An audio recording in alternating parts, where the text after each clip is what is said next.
ಕರ್ನಾಟಕದ ಕಿರೀಟ ಎಂದೇ ಕರೆಸಿಕೊಳ್ಳುವ ಬೀದರ್ ಐತಿಹಾಸಿಕ ಹಾಗೂ ಸಾಂಸ್ಕೃತಿಕವಾಗಿ ಶ್ರೀಮಂತವಾಗಿರುವ ನಾಡು. ದಖನ್ ಪೀಠಭೂಮಿಯ ಎತ್ತರದ ಮೇಲೆ ನಿಂತಿರುವ ಬೀದರ್ ಸಾಮಾನ್ಯ ನಗರ ಅಲ್ಲ. ಬಹಮನಿ ಹಾಗೂ ಬರೀಶಾಹಿ ಸುಲ್ತಾನರ ಕಾಲದಲ್ಲಿ ರಾಜಧಾನಿಯಾಗಿ ಮೆರೆದಿದ್ದ ಈ ನಗರ ಕೋಟೆ, ಅರಮನೆ, ಮಸೀದಿ, ಸ್ಮಾರಕ ಸೇರಿದಂತೆ ನೂರಾರು ವಾಸ್ತುಶಿಲ್ಪದ ಅದ್ಭುತಗಳನ್ನ ತನ್ನ ಮಡಿಲಿನಲ್ಲಿ ಕಾಪಿಟ್ಟುಕೊಂಡಿದೆ. ಇಂದಿಗೂ ಬೀದರ್ನ ಬೀದಿಗಳಲ್ಲಿ ನಡೆದು ಹೋದರೆ ಕಾಲವೇ ಕೆಲ ಕ್ಷಣಗಳಷ್ಟು ಹಿಂದಕ್ಕೆ ಸರಿದಂತೆ ಅನುಭವ ಆಗ್ತದೆ. ಅಷ್ಟೊಂದು ಆಳವಾಗಿ ಇತಿಹಾಸ ಇಲ್ಲಿ ನೆಲೆಯೂರಿದೆ.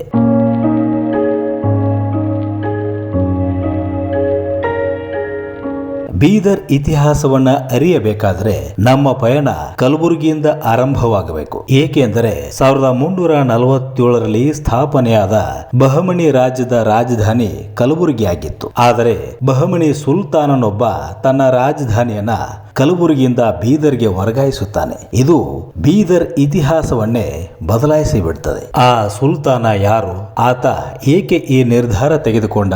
ನಿಜಕ್ಕೂ ಆಗ ಗುಲ್ಬರ್ಗದಲ್ಲಿ ನಡೆದಿದ್ದಾದರೂ ಏನು ಎಂಬುದರ ಬಗ್ಗೆ ಈ ವಿಡಿಯೋದಲ್ಲಿ ಮಾಹಿತಿ ಕೊಡ್ತೀವಿ. ಅದಕ್ಕೂ ಮೊದಲು ನೀವೇನಾದ್ರೂ ನಮ್ಮ ಚಾನೆಲ್ ಅನ್ನ ಮೊದಲ ಬಾರಿಗೆ ನೋಡ್ತಾ ಇದ್ರೆ ತಪ್ಪದೆ ಸಬ್ಸ್ಕ್ರೈಬ್ ಮಾಡಿ.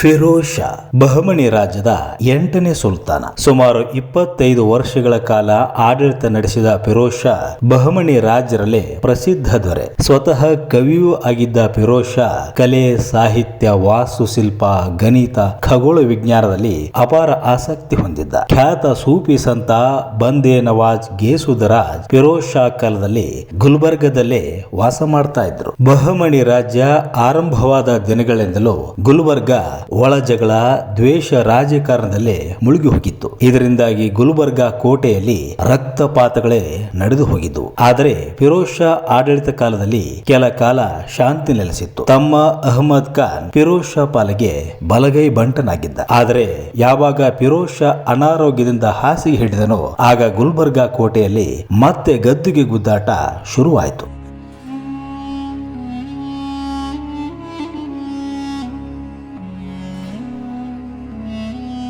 1422ರಲ್ಲಿ ಫಿರೋಜ್ ಶಾ ತನ್ನ ಹಿರಿಯ ಮಗ ಹಸನ್ ಖಾನ್ ಅನ್ನ ತನ್ನ ಉತ್ತರಾಧಿಕಾರಿಯನ್ನಾಗಿ ಮಾಡುವ ನಿರ್ಧಾರ ಕೈಗೊಳ್ತಾನೆ. ಅವನ ಈ ನಿರ್ಧಾರ ತಮ್ಮ ಅಹಮದ್ ಜೊತೆಗಿನ ಸಂಘರ್ಷಕ್ಕೆ ಕಾರಣವಾಯಿತು. ಅಹಮದ್ ಇದಕ್ಕೆ ಅಡ್ಡಿ ಆಗಬಹುದು ಎಂಬ ಭಯದಿಂದ ಫಿರೋಜ್ ಶಾ ಅವನ ಕಣ್ಣುಗಳನ್ನ ಕೀಳಲು ನಿರ್ಧಾರ ಮಾಡಿದೆ ಎಂದು ಇತಿಹಾಸದಲ್ಲಿ ಉಲ್ಲೇಖಗಳು ಸಿಗ್ತವೆ. ಈ ಕುತಂತ್ರವನ್ನ ಅರಿತ ಅಹಮದ್ ತನ್ನ ಬೆಂಬಲಿಗ ಪಡೆಗಳೊಂದಿಗೆ ಗುಲ್ಬರ್ಗದ ಮೇಲೆ ದಾಳಿ ಮಾಡ್ತಾನೆ. ಈ ಸಂದರ್ಭದಲ್ಲಿ ಅವನಿಗೆ ಕೇವಲ ಸೈನಿಕರ ಬೆಂಬಲ ಮಾತ್ರವಲ್ಲ, ಸೂಫಿ ಸಂತ ಖಾಜಾ ಬಂದೇ ನವಾಜರ ಆಶೀರ್ವಾದವೂ ಸಿಗ್ತದೆ. ಸೂಫಿ ಸಂತರು ಮತ್ತು ಅರಮನೆಯ ಮಂತ್ರಿಗಳ ಬೆಂಬಲದಿಂದ 1422ರಲ್ಲಿ ಅಹಮದ್ ಶಾ ಪಟ್ಟಕ್ಕೆ ಏರ್ತಾನೆ. ಆದರೆ ಅಹಮದ್ ಶಾ ರಾಜನಾದ ಕೆಲವೇ ದಿನಗಳಲ್ಲಿ ಅನಾರೋಗ್ಯದಿಂದ ಬಳಲುತ್ತಿದ್ದ ಫಿರೋಜ್ ಶಾ ಸಾವನ್ನಪ್ಪುತ್ತಾನೆ. ಫಿರೋಜ್ ಶಾ ಮರಣದ ನಂತರ ಕೇವಲ 1 ತಿಂಗಳ ಅಂತರದಲ್ಲಿ ಬಂದೇ ನವಾಜರು ತೀರಿಕೊಳ್ಳುತ್ತಾರೆ.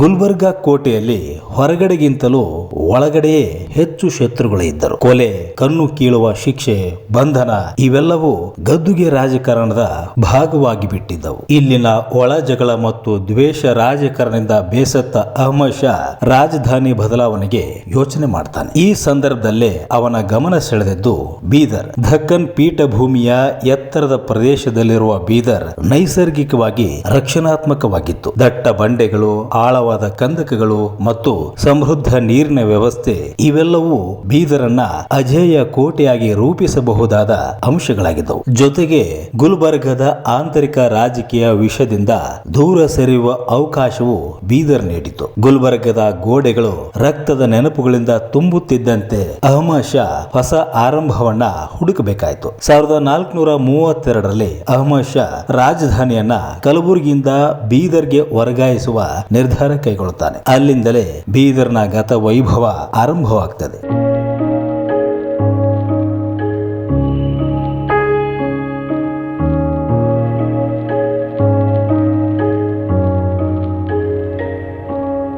ಅಹಮದ್ ಶಾ ಸೇರಿದಂತೆ ಬೀದರ್ನಲ್ಲಿ ಒಟ್ಟು 10 ಬಹಮನಿ ಸುಲ್ತಾನರು ಆಳ್ವಿಕೆ ನಡೆಸಿದ್ದಾರೆ. ಅಹಮದ್ ಶಾ ಆಡಳಿತ ಕಾಲದಲ್ಲಿ ಪರ್ಷಿಯನ್ ಪ್ರಭಾವದ ವಾಸ್ತುಶಿಲ್ಪ, ಮಸೀದಿಗಳು, ಅರಮನೆಗಳು ಬೀದರ್ನಲ್ಲಿ ನಿರ್ಮಾಣವಾದವು. ಅದೇ ಸಮಯದಲ್ಲಿ ಧಾರ್ಮಿಕ ಸಹಿಷ್ಣುತೆ ಮತ್ತು ಸಾಮಾಜಿಕ ಸಾಮರಸ್ಯವು ಉಳಿಯಿತು. ಅಣ್ಣ ಫಿರೋಜ್ ಶಾ ವಿರುದ್ಧ ಬಂಡಾಯವೆದ್ದ ಸಂದರ್ಭದಲ್ಲಿ ಮುತ್ಯಾಲದ ಜಂಗಮರು ಅಹಮದ್ ಶಾಗೆ ಬೆಂಬಲ ನೀಡಿದ್ದರು ಎಂದು ಸ್ಥಳೀಯ ಇತಿಹಾಸ ಮತ್ತು ಜನಪದ ಪರಂಪರೆಯಲ್ಲಿ ಉಲ್ಲೇಖವಾಗಿದೆ.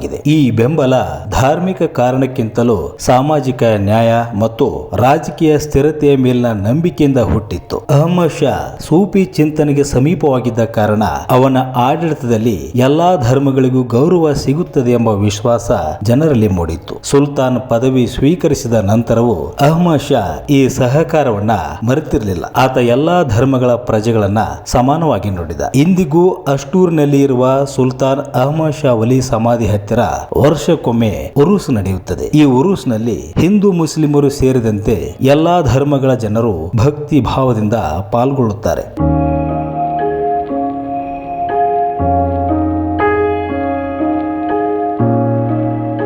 ಹೀಗೆ ಗುಲ್ಬರ್ಗದಲ್ಲಿ ಅಣ್ಣ ತಮ್ಮರ ಗದ್ದುಗೆ ಗುದ್ದಾಟದ ಪರಿಣಾಮವಾಗಿ ಬೀದರ್ ರಾಜಧಾನಿ ಪಟ್ಟ ಪಡೆಯುವಂತಾಯಿತು. ಇದರಿಂದಾಗಿ ಬೀದರ್ ಕಲೆ, ಸಾಹಿತ್ಯ, ಸಂಗೀತ, ವಾಸ್ತುಶಿಲ್ಪ, ಅಧ್ಯಾತ್ಮ ಕ್ಷೇತ್ರಗಳಲ್ಲಿ ಶ್ರೀಮಂತವಾಯಿತು. ಬೀದರ್ ಇತಿಹಾಸ ಕುರಿತ ಇಂತಹ ಮತ್ತಷ್ಟು ಮಾಹಿತಿಯನ್ನ ಮುಂದಿನ ವಿಡಿಯೋಗಳಲ್ಲಿ ತಿಳಿಸಿಕೊಡಲಿದ್ದೇವೆ. ಈ ವಿಡಿಯೋ ಇಷ್ಟ ಆದ್ರೆ ನಿಮ್ಮ ಸ್ನೇಹಿತರೊಂದಿಗೆ ಮರೆಯದೆ ಶೇರ್ ಮಾಡಿ.